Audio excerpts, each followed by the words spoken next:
Sa iba pang balita, humingi ng tawad si Customs Commissioner Ariel Nepomuceno sa aktres na si Bella Padilla kaugnay nung umano'y sobra-sobrang buwis sa kanyang shipment.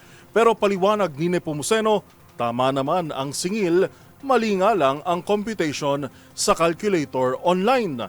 Una sa balitang yan, si Kyle Bulyas. Pinuna ng aktres na si Bella Padilla ang Bureau of Customs kaugnay ng halos tripleng singil para sa import tax sa mga produktong binili nito sa ibang bansa. Sa isang social media post, sinabi ni Padilla na sinisingil siya ng 4,600 pesos na tax para sa kanyang shipment na nagkakahalaga ng 11,000 pesos.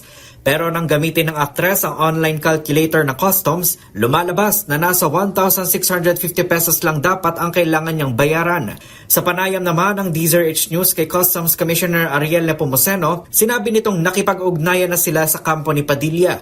Humingian niya ng paumanhin si Nepomuceno dahil mali ang naturang online calculator pero tama ang singil ng customs sa aktres. Naipaliwanag na anya ni Nepomuceno kay Padilla na may mga kailangan ding isama sa bayarin na hindi na-compute sa pamamagitan ng calculator. So, naunawaan naman po ni Miss Bella, no? Nagpaumanin nga po sa kanya. Ganun na rin po sa ating mga kababayan, paumanin na po. At talagang meron pong diferensya yung pag-calculate ng calculator, mali po.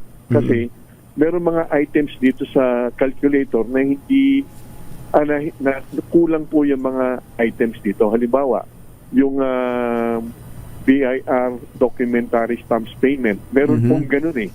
So kulang po yung nasa calculator. So at piniliwanag ko rin yung 1,600 na kinumpute ni Miss Bella, dapat idagdag. Yun pong duties and taxes na kinumpute niya, tama po yun. Subalit kailangan idagdag din po yung VAT. Kasi may 12% VAT po. Pag kinumpute po yan, kulang-kulang 1,600 plus po yan. So yung kinumpute niya, 1,300, so 2,900 na. Naunawaan niya po yun, nagpapasalamat po siya. Kaugnay nito, ipinag-utos na ni Nepomuceno na i-take down na ang naturang online calculator. Kailangan aniyang ma-update ang calculator upang matiyak na makikita ang breakdown o mga dapat bayaran ng isang consumer na bumili ng isang produkto online mula sa ibang bansa. Samantala, pinasalamatan naman ng aktres si Nepomuceno sa isang post at sinabing umaasa siyang magkakaroon ng pagbabago sa Bureau of Customs sa ilalim ng liderato ni Nepomuceno. Para sa MBC TV Network News, ito si Kyle Bulyas ng DZRH. Una sa Pilipinas, una sa Pilipino.